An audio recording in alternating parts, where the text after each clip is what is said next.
ஆண்டவராக இயேசு கிறிஸ்துவின் நாமத்திற்கு மகிமை உண்டாவதாக. இந்த நல்ல நாளிலே உங்கள் யாவரையும் நான் வாழ்த்துகிறேன்.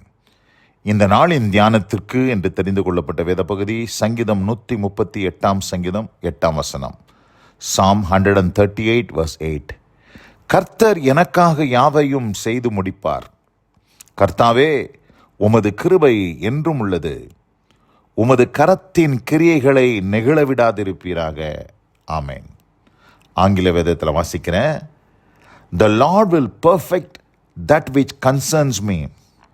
Your mercy, O Lord, endures forever. Do not forsake the works of your hands. இந்த இடத்துல சொல்றாரு, The Lord will perfect that which concerns me.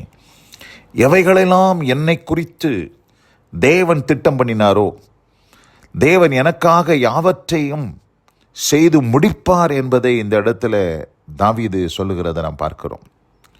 இந்த வார்த்தை தாவீதுக்கு மாத்திரமல்ல, இந்த வசனத்தை கேட்டுக்கொண்டிருக்கிற அன்பான சகோதரி சகோதரியே, உங்கள் வாழ்க்கையில தேவனுடைய சித்தம், அதாவது இன்றைக்கு நேரத்தில் உலக தோற்றத்திற்கு முன்னதாகவே உங்களுடைய வாழ்க்கையிலும் என்னுடைய வாழ்க்கையிலும் ஆண்டவர் சில காரியங்கள் நிறைவேற வேண்டும் என்று ஆண்டவர் திட்டமிட்டு இருக்கிறார். திட்டமிடப்பட்ட அவருடைய தீர்மானங்கள் எல்லாம் நம்முடைய வாழ்க்கையில் நிறைவேறக்கூடாதபடி அநேக போராட்டங்கள், அவைகள் பாதியிலே நின்று போகத்தக்கதான சூழல்கள் நம்மை சூழ்ந்து கொள்கிறது. ஆனால் இந்த இடத்துல தாவீது ஜெபித்தது போல நாமும் சில நேரங்களிலே ஜெபிக்க வேண்டும். என்னென்னு ஜெபிக்க வேண்டும்? கர்த்தாவே, எங்களுக்காக நீர் யாவையும் என்ன செய்தரலும், செய்து முடித்தரலும்.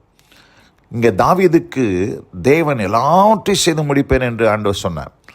அந்த வார்த்தையின்படியாக கர்த்தர் நம்முடைய வாழ்க்கையிலும் ஆண்டவர் செய்வதற்கு போதுமானவராக இருக்கிறார். The Lord will perfect that which concerns me. சில நேரத்தில் சில காரியங்கள் ஆண்டவர் சொன்ன காரியங்கள் சொன்ன பிரகாரமாக இல்லை, பர்ஃபெக்டாக இல்லை. அதில் குறைபாடுகள் இருக்குது, அதில் இன்னும் சரி செய்ய வேண்டிய காரியங்கள் நிறையா இருக்குது. ஆனால் எவைகளெல்லாம் ஆண்டவர் உங்களை குறித்து சொன்னாரோ அவைகளெல்லாம் the Lord will perfect that which concerns me. என்னை குறித்து, உங்களை குறித்து எவைகளெல்லாம் சொன்னாரோ அது எல்லாவற்றையும் ஆண்டவர் சீராக, சரியாக, பர்ஃபெக்டாக ஆண்டவர் செய்து முடிப்பதற்கு தேவன் போதுமானவராக இருக்கிறார். அது மாத்திரமல்ல, இன்னொரு டிரான்ஸ்லேஷனில் வாசிக்கிறேன். Finish what you started in me. இந்த இடத்துல போட்டிருக்குது, finish what you started in me. இன்னைக்கு ஆண்டவர் ஆரம்பித்திருக்கிற நற்கிரியை, நம்முடைய வாழ்க்கையில் சில நல்ல காரியங்களை தேவன் துவக்கி இருக்கிறார், நல்ல துவக்கம். ஆனால் அந்த துவக்கம் நாளடைவில் வேறு விதமாய் மாறி போகிறதை நாம் அறிந்திருக்கிறோம். ஆனால் இங்கே சங்கீதக்காரன் ஜெபிக்கிறாரு, finish what you started in me. நிச்சயமாக ஆண்டவர் உங்கள் வாழ்க்கையிலும் என் வாழ்க்கையிலும் சரி, எவைகளெல்லாம் தேவன் தொடங்கினாரோ அவைகளெல்லாம் செய்து முடிப்பதற்கு தேவன் போதுமானவராக இருக்கிறார். இன்னொரு டிரான்ஸ்லேஷனில் நான் வாசிக்கிறேன், The Lord will work out His plans for my life.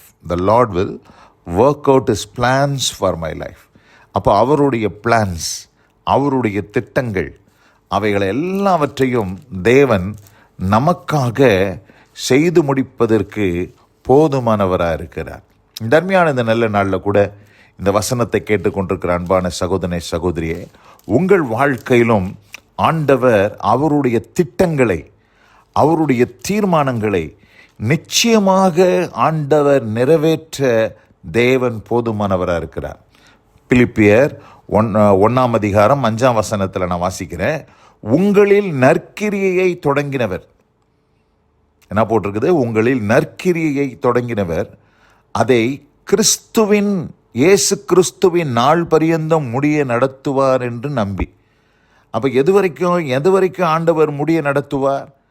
கிறிஸ்து இயேசு எப்பொழுது வருகிறாரோ, ஒருவேளை நம்முடைய வாழ்க்கை எப்பொழுது முடிவடைகிறதோ அது வரையிலும் நமக்குள் ஆரம்பிக்கப்பட்ட அந்த நற்கிரியையை ஆண்டவர் செய்து முடிப்பதற்கு தேவன் போதுமானவராக இருக்கிறார். நான் ஆங்கில வேதத்தில் வாசிக்கிறேன். Philippians 1:6, being confident of this very thing, that he who has begun a good work in you will complete it until the day of Jesus Christ. என்னது? He who has begun a good work in you will complete it until the day of Jesus Christ. அதை முற்றுமுடிய ஆண்டவர் அதை முடிப்பதற்கு தேவன் போதுமானவராக இருக்கிறார். இந்த அருமையான இந்த நல்ல நாளில் கூட இந்த வசனத்தை கேட்ட பிள்ளைகள் ஒவ்வொருத்தருடைய வாழ்க்கையிலும் ஆண்டவர் அப்படி செய்து இந்த 138 சங்கீதத்தில் 8 வசனம் சொல்வது போல் கர்த்தர் எனக்காக யாவையும் செய்து முடிப்பார். கர்த்தாவே உம்முடைய கிருபை என்றும் உள்ளது, எவர்லாஸ்டிங். அவருடைய கிருபை எப்பொழுதும் உள்ளது. ஆண்டவருடைய கிருபை மாறாதது.